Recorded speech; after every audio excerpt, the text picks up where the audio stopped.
The Paula Deen Scandal, a capstone project for the George Washington University, presented by Kelly LeGuilin, Lauren Lazaruk, Jessica Throckmorton, and Donnell Carter. Our team conducted thorough research to determine how the crisis communication scandal was handled for Paula Deen. Case overview. Celebrity chef Paula Deen was accused and admitted to using racial slurs and discrimination against employees. The issue became a crisis with Deen's response. This resulted in losses of multi-million-dollar contracts and a negative public image. Deen has the opportunity to flip the issue into an ethical leadership platform. Organization. Paula Deen was ranked as the fourth highest earning chef in 2012 with a net worth of over $17 million. Incorporated in 2006, Paula Deen Enterprises LLC owns restaurant chains, publishes magazines and cookbooks, produces cooking products, provides meal delivery, operates a casino and hotel, operates retail stores, and produces television shows. Paula Deen is partial owner of two world-renowned restaurants, Lady & Sons Restaurant and Uncle Bubba's Oyster House, both which are located in Savannah, Georgia. Deen has sold over 8 million copies of 14 cookbooks. Her bi-monthly magazine entitled Cooking with Paula has over 1 million subscribers. Deen is most notable for her popular cooking shows that appear on the Food Network, Paula's Home Cooking, Paula's Best Dishes, and Paula's Party. Deen has received many multi-million-dollar contracts with large corporations such as Walmart, Smithfield, Harris, Springer Mountain Chickens, Target, and Home Depot. Environment. Internally, employees felt that Deen encouraged a racially discriminatory environment. Prior to the lawsuit, employees were asked to wear Aunt Jemima-themed outfits and yell in front of the restaurant, "Come and get it, y'all." This was traditional for slaves on plantation. Externally, Paula Deen reinforces the stereotype of a Southerner. The Southern stereotype is common in our society. According to Professor David Davis of Mercer University, stereotypes are very long-standing. They are based on people from one group judging from another group. The rise of the Southern stereotyping of Deen was in 2013. We were in the process of re-electing our first black president, Barack Obama. Americans are more than ever sensitive to modern racism. Rasmussen reported in July of 2013 that 32% of Americans believed race relations were getting worse. Racial tensions continued to heighten in 2013 because of the George Zimmerman trial. This case was occurring at the same time Deen publicly admitted to using the N-word, which made it an obvious scandal for the media to exploit. Issue. In March 2011, former general manager of Uncle Bubba's Oyster House, Lisa Jackson, filed a civil action suit against Paula Deen, Earl Hires, Paula Deen Enterprises, the Lady & Sons Enterprises, and Uncle Bubba's Seafood and Oyster House for sexual harassment and racial discrimination. Jackson claimed in the suit that Deen would regularly call African American employees the N-word. This was the beginning of the kernel of the issue rising for Deen. Accusations of African American employees being racially mistreated by Deen, affecting her positive image as a celebrity chef. The issue became a crisis on May 2013 at a taped deposition when Paula Deen admitted to using the N-word in the past. The crisis spun out of control when Food Network cut her contract along with many other companies. Timeline. One of her former employees, Lisa Jackson, filed a civil suit accusing Deen of racial and sexual harassment. In May of 2013, at a taped deposition for the civil suit, Deen admitted to using the N-word in years past. Her hard-earned success came to a screeching halt in June 2013 when she found herself in the center of a media scandal. On the 19th, the National Enquirer quickly ran a story stating they had a video of Deen, her racial confessions, triggering the onset of media scrutiny and lost contracts. On the 21st, Deen was scheduled to appear on the Today Show, but she canceled. She then posted a video apologizing online. Only a few hours after her online video, Food Network announced they would not renew Deen's contract.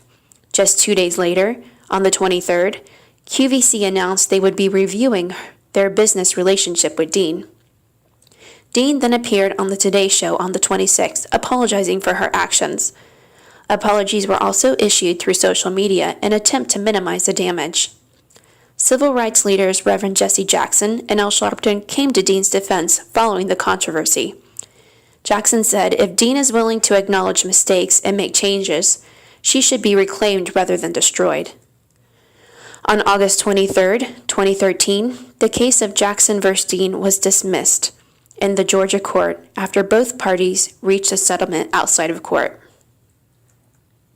Repercussions.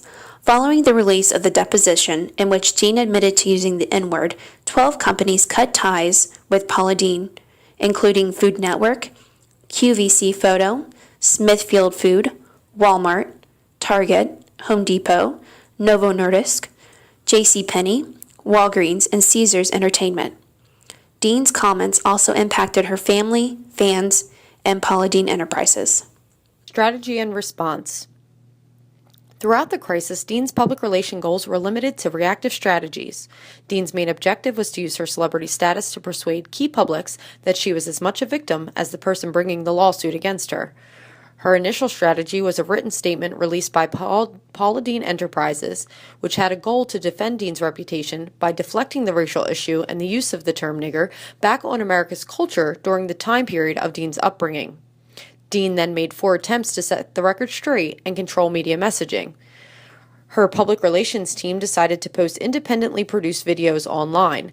The first production was a 46-second YouTube video, which begins with an apology and includes visual fade transitions throughout. Deen commits to vocal commiseration using vocal strategies such as an apology and regret. In the second video, Apology, 1 minute and 56 seconds in length, Deen addresses Matt Lauer and the general public. The video is unedited, and Deen does not read from prepared notes or script. Borrowing from the awareness objectives of the first failed public apology, Deen remained steadfast in displaying her apology and regret responses to audiences and directly addressing those she offended. In the third video apology, lasting 36 seconds, Deen directly apologizes to Matt Lauer and explains why she canceled her scheduled interview on the Today Show.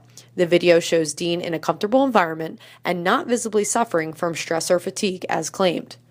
Deen's objectives of the employed reactive strategies are to produce image restoration results.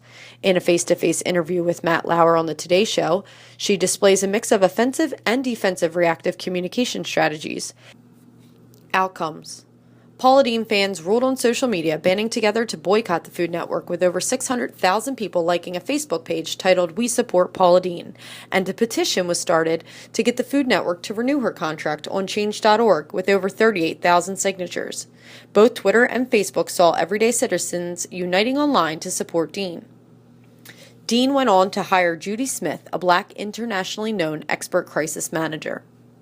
A federal judge dismissed the race claim against Deen made by Lisa Jackson. A settlement was made and achieved in Lisa Jackson's favor.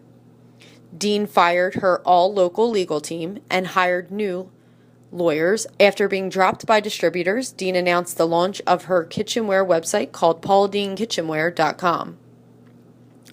3 months after begging for America's forgiveness and admitting that she had used the word nigger, Paula Deen made her first public appearance at a Texas cooking show, receiving a standing ovation from a predominantly white audience when she stepped on the stage at the Metropolitan Cooking and Entertaining Show in Houston on September 14, 2013.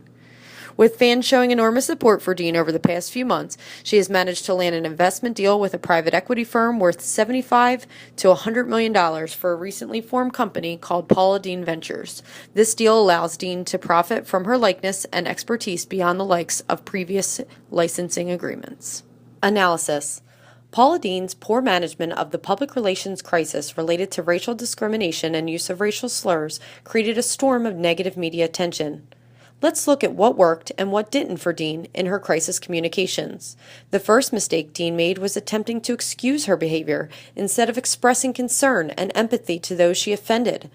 The first response and statement issued from Deen's team claimed Deen's use of the derogatory word nigger was due to growing up during the 60s in the South at a time when it was more accepted.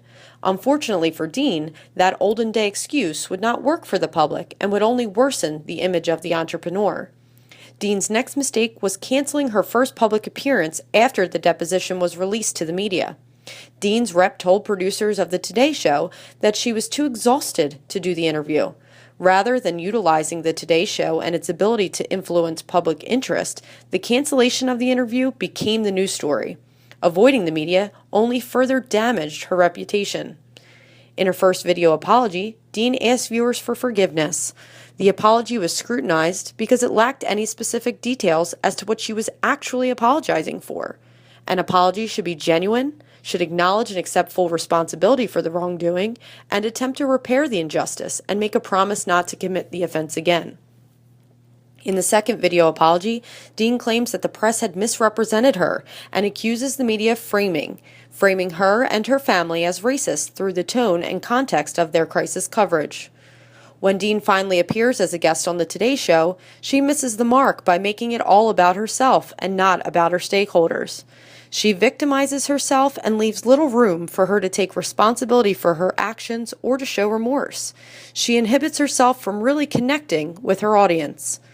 What Deen does do right, though, is her use of the social media. When Al Sharpton told a TV camera crew that Deen deserved a fair trial and shouldn't be punished for something she said in the past, Deen recognized him as an opinion leader and passed the message through social media to influence the opinion of others. Recommendations. What Paula Deen really needs is a strategic communications plan that will rebuild her brand and work to rectify her relationship with stakeholders. These 7 recommendations can assist in the rebuilding of Paula Deen's brand and reputation post-crisis. First things first, Deen needs to be proactive and plan ahead. She should consider working with a strategic PR and crisis management firm and seek education and training opportunities to learn more about the perceptions and realities of racism.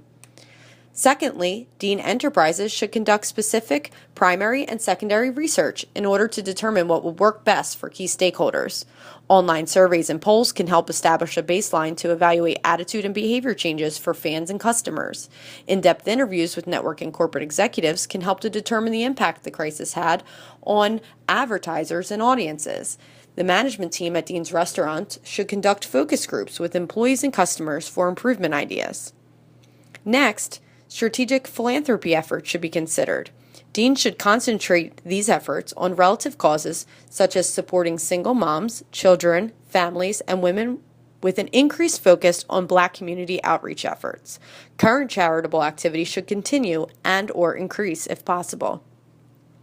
Next, Deen should implement no-tolerance policies for sexual harassment or the use of racial slurs in the workplace. Black applicants and employees should be given a fair chance for employment and promotion, and an avenue of recourse should be provided for those who have been mistreated. Years of service employee recognition programs should be launched to incentivize and reward loyal staff members without racial bias. Did you know that 1 week after she issued her first public apology, Deen's new book topped Amazon's bestsellers list in pre-sales? Still, Deen's publisher decided to cancel the deal, and the readers were really at a loss. Deen should create a blog or a free ebook for those readers to help rebuild her reputation and focus on the stakeholders by giving them something that is valuable to them. Deen should continue to embrace the support of her fans.